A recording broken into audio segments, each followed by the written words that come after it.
Okay guys, let's start work for today. So you'll see that we are now at unit 5 like I mentioned in our video. Unit 4 is almost all but over. There's one more part that's remaining. That's the one that uses MATLAB. So we'll do that when we are back in school.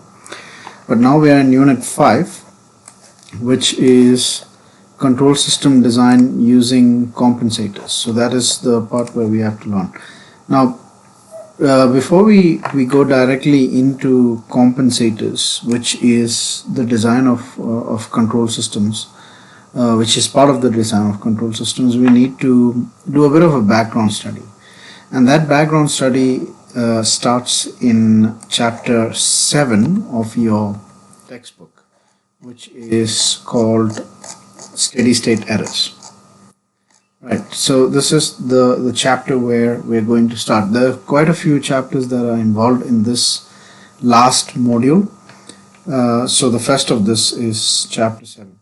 So for all of you who want to keep up to date with the textbook, module 4, the one that we covered over the last 2 weeks, is chapter 10 in your textbook. That is frequency response techniques. But now we are in module 5, and we are starting at chapter 7, right, which is your steady state errors. Now this starts by looking at some of the aspects that we covered in the first chapter, right? Now here we said that there are 3 main specifications that we look at when we are focusing on control systems. That is the design, analysis and design objectives. The first is the transient response, second is the stability, and thirdly it's to ensure that the steady state errors are beyond or below a certain limit, right? Now when we come into the design of compensators, what we need to do is we need to meet the specifications of a design.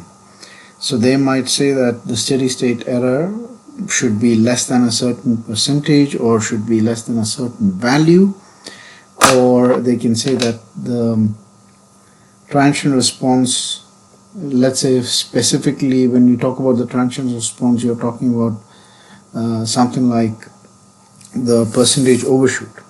So they'll say that the percentage overshoot should be 20% or should not exceed 25%.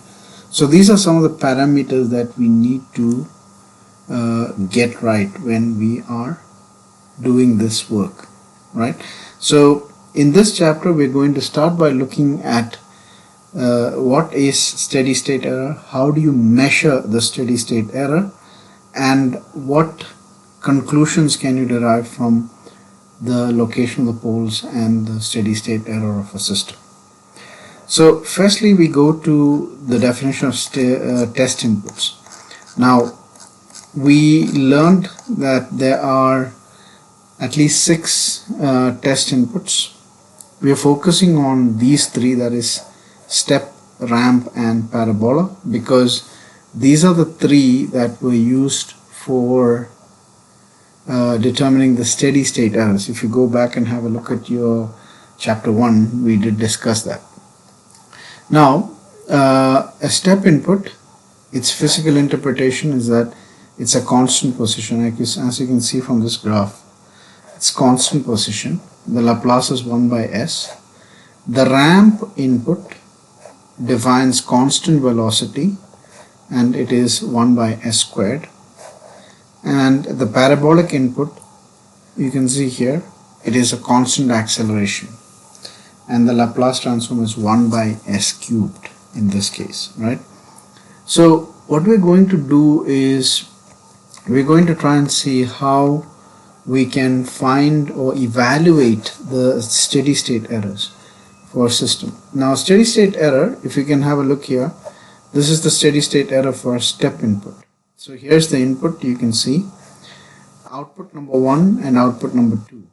You can see that output number 1 has 0 steady state error, while output number 2 has got a steady state error of E2 of infinity. So if you zoom in here, this is E2 of infinity, which is the steady state error. This is how steady state error looks if you have a step input. Now if you have a ramp input, you can see that this is the input line. This is a straight line here. You've got three outputs: the first output, output 2, and output 3. Once again, you can see that the error signal is the difference between the output and the input. Remember, we said that the steady state error should not exceed 2% for a successful control system. So those are some of the things that are going to come into play here, right? Now what we're going to do firstly is we're going to determine the steady state error in terms of the closed loop transfer function. So for this, what we do is, let's take this system here that we have. You can see that it's got an input R of S, and it's got the output C of S, and you can see that it's got an error signal E of S, right? So what is the error signal? The error signal is the difference between the input and the output, right? So let's call this as equation 1. This is the difference between the input and the output. Now the output C of S is also defined as R of S into T of S. Where do we get this from? Remember our equation, C of S by R of S is equal to the closed loop transfer function T of S. So from this equation, if you cross multiply, you will get that C of S is equal to R of S into T of S. Now the error signal E of S, right? If you substitute 2 in 1, right? So if you take this here and say substitute 2 in 1, what do you get? E of S is equal to R of S into 1 minus T of S. How does this come about? You'll see that this is written as E of S is equal to R of S, right, minus R of S into T of S. And from there you'll see that this can be written as R of S common 1 minus T of S. So this is how you reach this equation here. Now from here you apply something that you've learned in your Laplace transform, and that is called the final value theorem, right? Now in your textbook in chapter 7 there is a section here which gives you some info about the final value theorem, right? So if you are in some way doubting, you can always go and have a look at this section here which talks about the final value theorem, or else you can go back and look at your Maths 3 textbook for explanation. The most important thing that you need to learn here about the final value theorem is that if the steady state error E of infinity is equal to limit t tending to infinity E of t, right?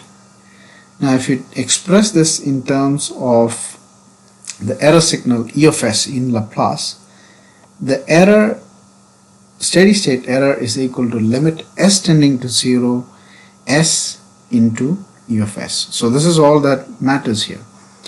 The steady state error is equal to the limit s tending to 0 s into E of S. Now if you substitute for E of S, right, from equation 3, let's call this as equation 3, right? If you substitute this in equation 3, you get E of infinity is equal to limit s tending to 0 s into R of S into 1 minus T of S. So this is a very simple and straightforward substitution. They have just substituted E of S with R of S into 1 minus T of S, right? So that is all that they have done here. So now we have derived how to determine the steady state error in terms of T of S. So let's look at what kind of application this question has. So here is a is a very straightforward question from this. Let's just extend and put it down. Right. Find the steady state error for a for a system in figure 7.3a. This is 7.3a for your reference. Right, so that is 7.3a, and its closed loop transfer function TFS is equal to 5 divided by s square plus 7s plus 10, and the input is a step input. So what do we know here? We know that TFS is equal to 5 divided by s square plus 7s plus 10, and we know that R of s is equal to 1 by s, right? So now what we need to do here is we need to find the steady state error given the closed loop transfer function and the unit step function. So all that we do here is we find out what is the error signal E of s, right? So what did we get as our E of s? We said that E of s is equal to, have a look here, R of s into R of s into 1 minus T of s, right? So let's put it in and let's see what do we get. R of s is equal to 1 by s, and over here you get 1 minus 5 divided by s squared minus 7s plus 7s plus 10.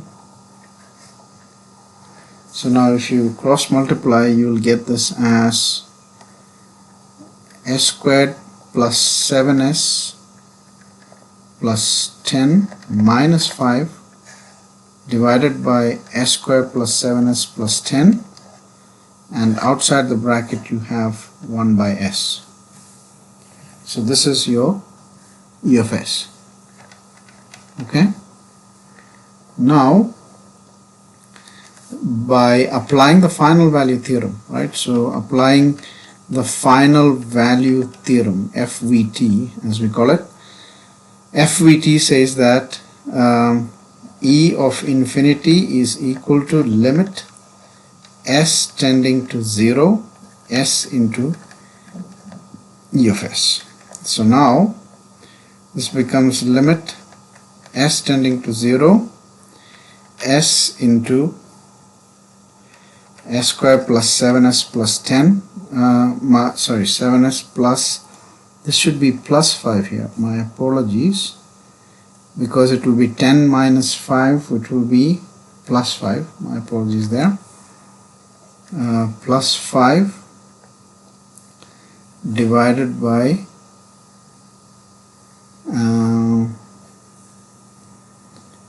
E of s, okay, there is a 1 by s here,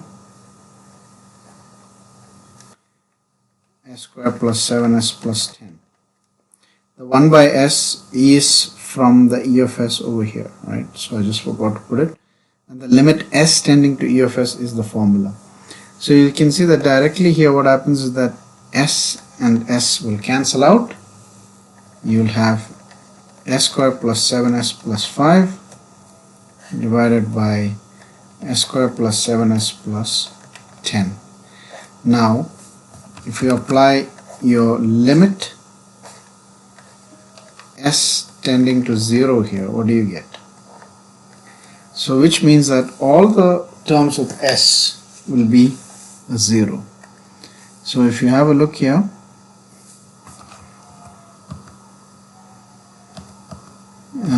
limit s tending to 0, s square will be 0, 7s will be 0, s square will be 0, 7s will be 0, and you will be left with 5 divided by 10.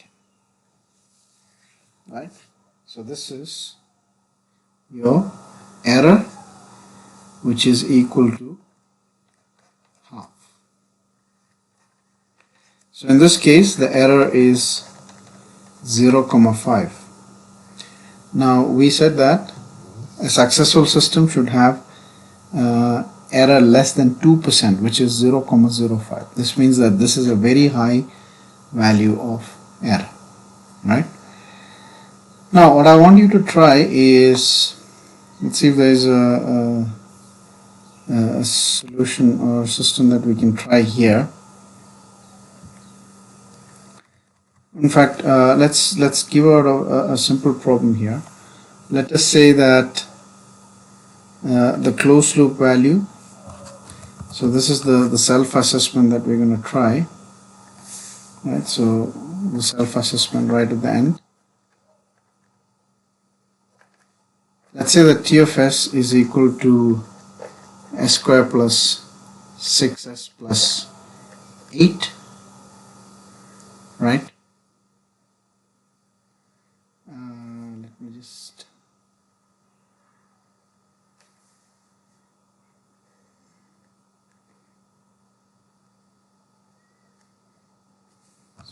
let's make this 4 divided by, and let's say that you are having a step input here.